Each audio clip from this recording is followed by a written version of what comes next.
जल चढ़ाने लेकर जाते हैं, उस पात्र में भगवान के चरणों का जल लाते हैं, खाली पात्र नहीं लाते। क्या लाते हैं? भगवान के चरणों का जल। उस चरणोदक को लेकर आए, घर में रखा, सबने अपने नैनों में लगाया, हृदय में लगाया, चित्तवृत्ति में लगाया। खाली पात्र हम लेकर वापस नहीं आ रहे हैं। शिव मंदिर में जब जब जाओ, जल चढ़ाने के लिए जाओ, पात्र तुमने शंकर जी को पूरा पानी चढ़ा भी दिया, तो शंकर के चरणारविंद का थोड़ा सा जल पात्र में डाल के भले 2 बूंद लाओ, 4 बूंद लाओ, इतना सा लाओ, पर लाओ और उसको पूरे परिवार के नेत्रों में जब लेकर आए हो चरणोदक तो लगाओ। पर खाली पात्र नहीं लेकर आना। खाली पात्र लाने में ध्यान दीजिए, जब आप पूरा जल समर्पित कर देते हैं, जल समर्पित भी पूरा करना है, भगवान को चढ़ा रहे हो तो पूरा समर्पण होना चाहिए, पूर्ण समर्पण। इसलिए शंकर भगवान को अधूरा समर्पण नहीं, इसलिए श्रीफल भी पूर्ण चढ़ता है। शंकर जी के मंदिर में श्रीफल नहीं फूटता, पूर्ण श्रीफल। बेलपत्री भी पूरी, चावल का दाना भी चढ़ेगा तो आखा, फल भी चढ़ेगा तो आखा, फूल भी चढ़ेगा तो आखा। भगवान को कोई चीज खंडित नहीं चढ़ती, शिव जी को। जल भी चढ़ेगा तो पूर्ण। जिस जल को चढ़ाने के लिए लेकर गए उसको बचा कर नहीं लाना है शिव मंदिर में से, संपूर्ण भाग। क्योंकि भगवान के चरण की रज जब हमारे घर में प्रवेश करेगी तो हमारा आत्म कल्याण तो स्वतः ही हो जाएगा। शिव करुणा कर ही देंगे। पर कई लोगों की आदत रहती है, और आपने भी गलती करी होगी, गए होगे, चढ़ाकर भी आए होगे, पूरा पानी भी उंडेल कर आए होगे, चढ़ा भी दिया, छोड़ भी आए, पर लेकर नहीं आए होगे। कई लोग गलती कर जाते हैं और फिर बाद में कहते हैं हम तो इतने साल से पूजन कर रहे हैं, भगवान हमारी सुन ही नहीं दिया। तो भगवान के मैं तो तैयार बैठा, पर तू नवा के चली जाए, लेके तो कहीं जाए। तो भगवान थोड़ी ना कहेगा कि तू मेरे पास में आए तो मेरे चरण की रज लेकर जा। भगवान थोड़ी ना कहेगा कि मेरे पास में आकर तू ये लेकर जा। भगवान तो कहेगा मेरे पास में आया है, मांगना कुछ मत, बस मुझे जो स्नान कराया है, मेरा चरणोदक लेकर जा, छीट दे पूरे घर में, संपदा भरना मेरा काम है। जहां मेरी चरण की रज पहुंच गई वहां संपदा स्वतः पहुंचती है, मैं वहां पहुंच जाता हूं।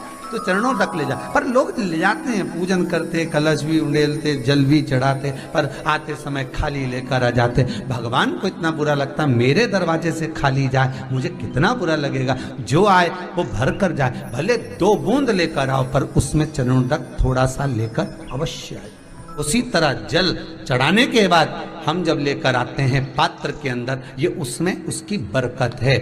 गर्ग संहिता में दूसरी चीज कही, उसको भी समझ लीजिए।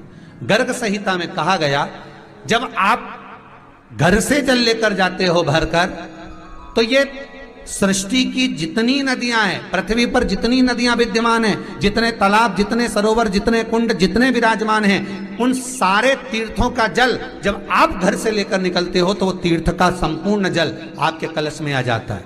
और जब आप उस जल को शिव पर समर्पित कर देती हो और 2 बूंद चरणादक लेकर जब जाती हो, तो शिव महापुराण गर्ग संहिता पद्म पुराण कहती है वो जल साधारण नहीं रहता, वो गंगा जल बनकर तुम्हारे घर को पवित्र करने के लिए पहुंच जाता है। वो पवित्र गंगा जल बन जाता है, उसको लेकर प्रवेश कर जाओ। हम बार बार कहेंगे, भगवान के मंदिर जब भी जाओ ना, चेहरे पर प्रसन्नता होना चाहिए।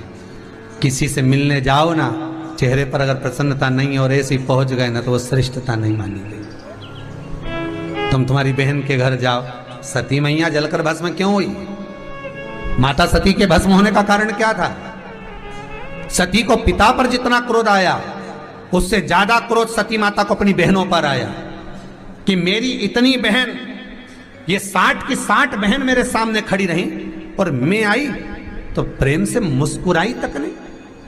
आप किसी के यहाँ जाओ और कोई के यहाँ पहुंचे और जाते से ही आप उस पहुंचे और कहा जी जी राधे राधे, जय श्री कृष्णा, हर हर महादेव, श्री शिवाय नमस्तुभ्यम, ओम नमः शिवाय, आपने बोला और उसके चेहरे पर प्रसन्नता नहीं आया, तो ऐसे घर में जाने से कोई फायदा है क्या? और आप किसी के यहाँ जा रहे हो तो आपके चेहरे पर भी प्रसन्नता होना चाहिए, सामने वाले को तो हो, आपके भी चेहरे पर भी। मंदिर में जब जब जाएं, गुरु के दरवाजे पर जब जब जाएं, परमात्मा के चरणारविंद में जब जब जाएं, माता पिता के चरणों में जब जाएं, घर के बुजुर्गों के पास जब जाएं, तो तुम्हारे चेहरे पर प्रसन्नता होना चाहिए। भगवान को भी लगे दुख भले है इसको, पर चेहरे पर प्रसन्नता है, इसको अब दुख नहीं देना, क्योंकि इतना मुस्कुराकर ये मेरे मंदिर में आता। अगर आपको इसी तरह की वीडियो और चाहिए तो मेरे चैनल को सब्सक्राइब करें, लाइक करें और शेयर करें। श्री शिवाय नमस्तुभ्यम।